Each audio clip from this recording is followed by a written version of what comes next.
Je danse sur le front des bois, sur la moustache des loups. Je danse et je bois aux fontaines de l'amour qui ruissellent les 100 jours, mes torrents de vie. Je ne sais pas aimer, on ne m'a pas appris.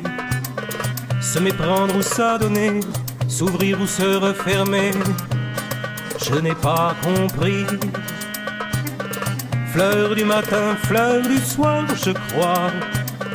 Pleine lune, lune noire, je décrois, je danse sur le front des bois, sur la moustache des loups, je danse et je bois. En ces temps agités, on se coltine bien plus de va-t-en-guerre que de va-t-en-paix. Ça s'utilise plus beaucoup, l'expression va-t-en-paix. Ça date danois, elle, ça date. C'est de l'Égypte ancienne. Dans la mythologie égyptienne, on louait Maat, la déesse de l'harmonie, de la paix, de la rectitude morale, de la vérité aussi. Mais depuis, on a enfreint les règles pour accrocher les mots échec et Maat. Dès lors, l'échiquier voit les fous manger la reine, des fous déguisés en cavaliers, travestis, en tours, on ne sait plus qui est qui. On ne peut plus se fier aux uniformes, aux couleurs des cases, aux apparences des joueurs. C'est bien un plateau, mais un plateau de télé.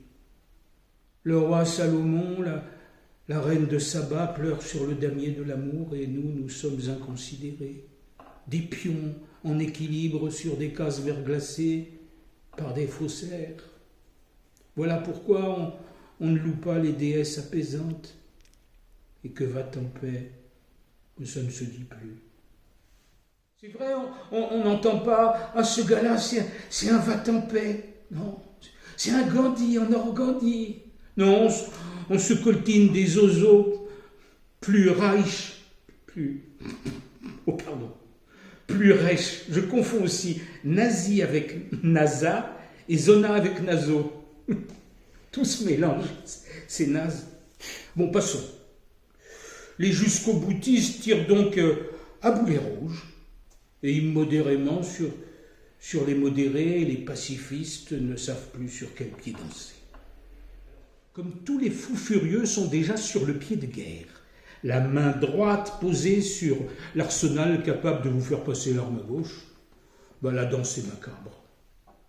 Vous n'avez plus la main, vous perdez pied, c'est pirouette et grand écart en même temps.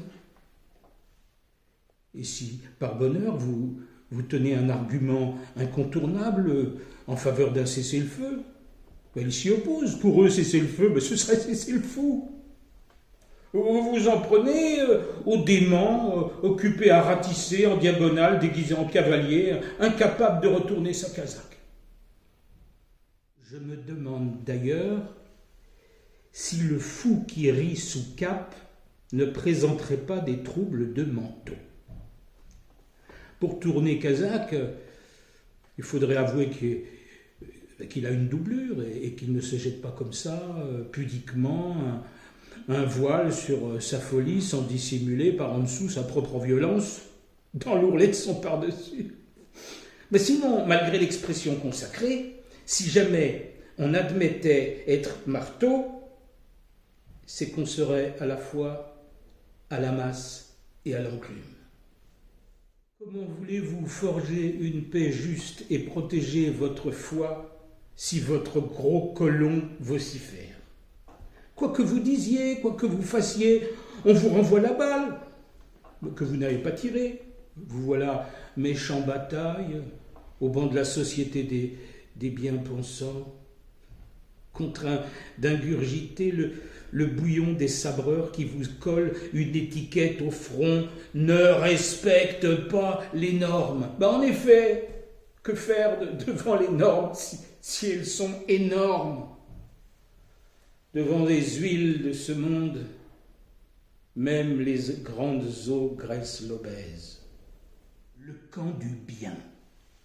le camp du mal. Le camp, dira-t-on, sont les trois mamelles de l'obscur.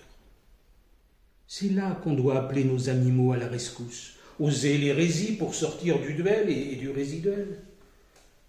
De mémoire de bavard, la parole a toujours eu son mot à dire pour tramer la guerre ou pour ramener la sérénité, jusqu'à ces paroles en l'air qui finissent par retomber en pluie de confettis ou en averse de caillasse.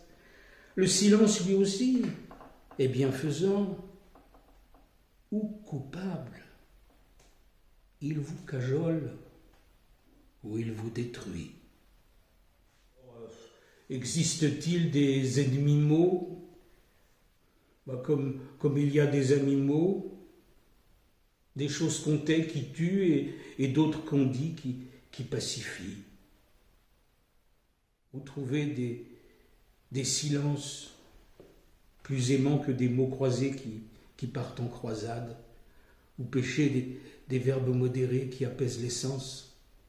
Pas des sentences qui tournent à l'émeute, non, des mots et des silences réconciliés, avec la quintessence de la quintessence, sans plomb, diesel ou bémol à la clé.